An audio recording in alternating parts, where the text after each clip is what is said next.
Hello students, are के sir math channel पे आपका पुनः स्वागत है। स्टूडेंट्स, आज हम संख्याओं की विभाज्यता के नियम के बारे में अध्ययन करेंगे।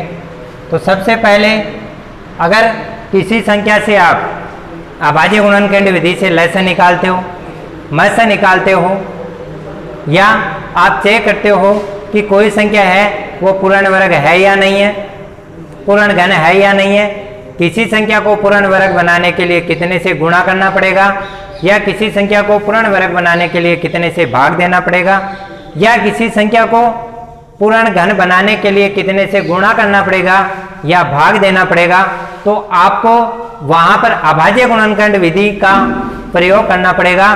तो अभाज्य गुणनखंड विधि में केवल आप अभाज्य संख्याओं का भाग देते हो, तो अभाज्य संख्याओं की जो विभाज्यता का नियम है वो आपको ध्यान में होना चाहिए, ताकि आप अभाज्य संख्याओं का जो गुणनखंड है वो सही ढंग से कर पाओ।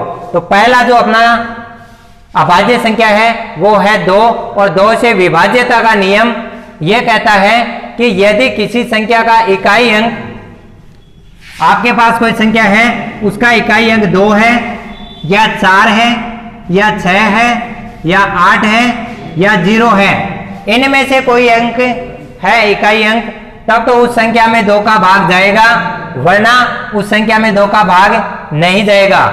जैसे एक संख्या की बात करते हैं, आपके पास एक संख्या है 28,317। इस संख्या में आपको बिना विभाजित किए पता लगाना है कि इसमें 2 का भाग जाएगा या नहीं जाएगा। तो इस संख्या का इकाई अंक 7 है, और 7 अगर किसी संख्या का इकाई अंक है तो उसमें 2 का भाग पूरा नहीं जाएगा। तो जो आपकी संख्या है 28,317 वो 2 से विभाजित नहीं होगी, 2 से विभाजित नहीं होगी।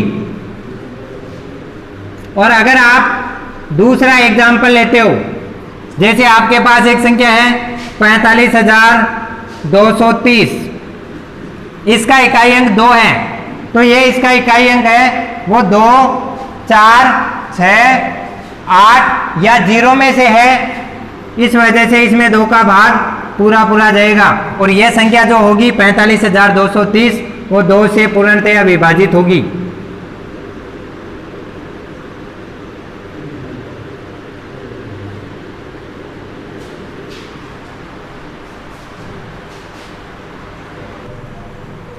दूसरी जो अपनी अभाज्य संख्या है, 2 से बड़ी अभाज्य संख्या है वो 3 है, और 3 से विभाज्यता का नियम यह कहता है कि यदि किसी संख्या के अंकों का योग, तो जो भी आपको संख्या दे रखी है उससे अगर 3 की विभाज्यता का नियम चेक करना है तो आप उस संख्या के अंकों का योग करोगे, और वो योग अगर 3 से विभाजित है तो वो संख्या भी 3 से पूर्णतया विभाजित होगी। जैसे एक उदाहरण लेते हैं, आपके पास एक संख्या है 38,444। इससे आपको 3 की विभाज्यता का नियम चेक करना है कि यह संख्या है वो 3 से विभाजित है या नहीं है। तो आप क्या करोगे, इस संख्या के अंकों का योग करोगे, और इस संख्या के अंकों का योग क्या हो जाएगा, 3 + 8 + 4 + 4 + 4, 3 और 8 हो गए आपके पास 11, 11 4 हो गए 15, 15 4 हो गए 19, और 19 और 4 हो गए 23। जो आपके पास इस संख्या के 38,444 के अंकों का योग है वो 23 प्राप्त हुआ है, और जो संख्या 23 है, अंकों का योग 23 है, वो 3 से विभाजित नहीं होती। इस वजह से संख्या 38,444 भी 3 से विभाजित नहीं होगी। तो ये जो संख्या होगी वो 3 से विभाजित नहीं होगी।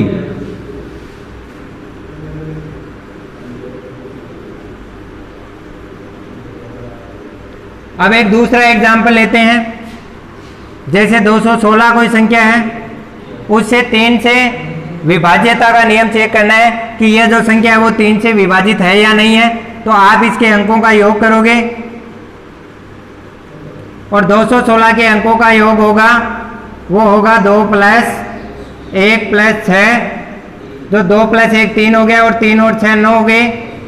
तो संख्या 216 के अंकों का योग है वो 9 है, और 9 3 से पूर्णतया विभाजित है, तो ये संख्या 216 भी 3 से पूर्णतया विभाजित होगी।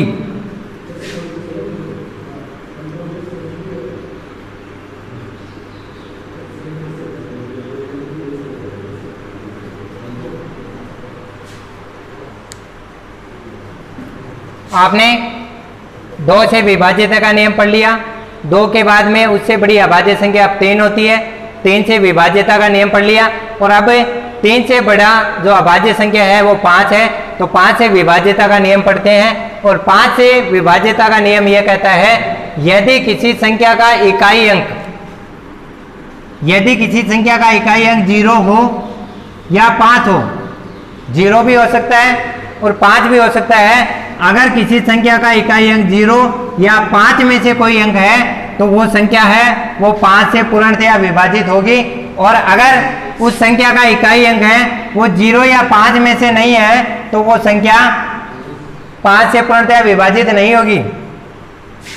तो जैसे एक एग्जाम्पल लेते हैं 217, और इस 217 को आपको 5 से विभाज्यता का नियम चेक करना है कि यह संख्या है वो 5 से विभाजित होगी या नहीं होगी। इस संख्या का इकाई अंक 7 है, और अगर किसी संख्या का इकाई अंक है वो 0 या 5 के अतिरिक्त है, तो वो संख्या है वो 5 से विभाजित नहीं होती है। तो जो संख्या 217 होगी वो 5 से विभाजित नहीं होगी।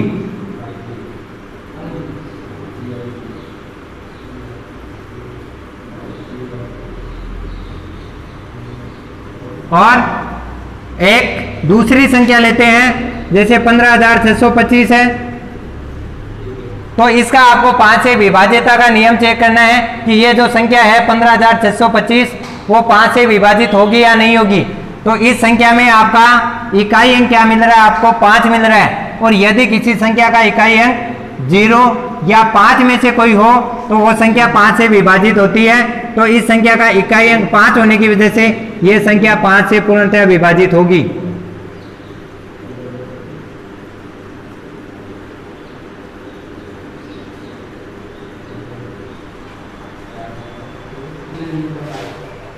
तो स्टूडेंट्स, अब हमने 2 से विभाज्यता का नियम चेक कर लिया, 3 से विभाज्यता का नियम चेक कर लिया, 5 से विभाज्यता का नियम चेक कर लिया, और अब हम 7 से विभाज्यता का नियम पढ़ रहे हैं। और 7 के विभाज्यता का नियम यह कहता है, यदि किसी संख्या का इकाई अंक का दुगुना कर, जैसे एक संख्या ले लेते हैं 343 है,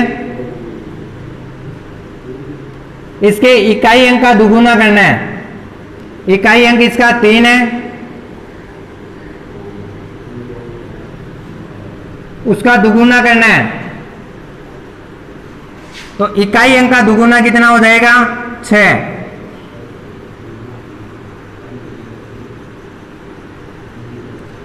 यदि किसी संख्या का इकाई अंक है उसका दुगुना कर अगर शेष संख्या में से घटाते हो, तो इकाई अंक आपके पास 3 था, इसका दुगुना किया 6 हो गया, और शेष संख्या आपके पास 34 बची है।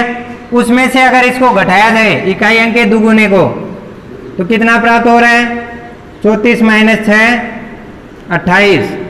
तो या तो आपको प्राप्त संख्या है वो 0 हो, या ऐसी संख्या प्राप्त हो जिसमें 7 का भाग जा रहा हो, तो उस संख्या में 7 का भाग पूर्णतः विभाजित होगी। तो आपने क्या किया, जैसे 343 का 7 से विभाज्यता का नियम चेक करते हैं, तो आपको इकाई अंक है 3 है, उसका दुगुना करना है। इकाई अंक का दुगुना हो गया 6, शेष संख्या 34 में से आपने घटाया तो 28 प्राप्त हो गया। तो आपको या तो शेष पर जो था वो 0 आना चाहिए था, लेकिन शेष पर 0 प्राप्त नहीं हुआ।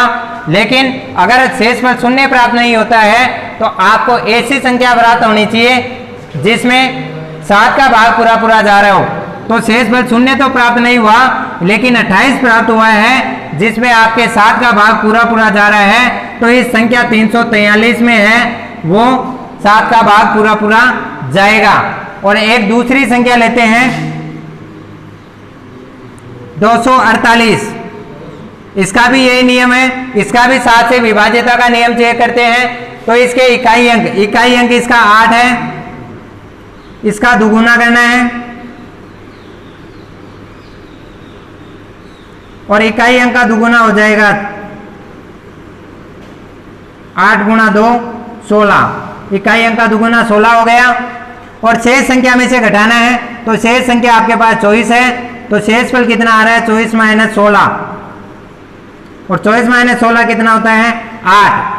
तो आपका शेषफल न तो 0 प्राप्त हुआ है और नई ऐसी संख्या आ रही है जिसमें 7 का भाग पूरा पूरा जा रहा हो, तो ये जो संख्या होगी वो 7 से विभाजित नहीं होगी।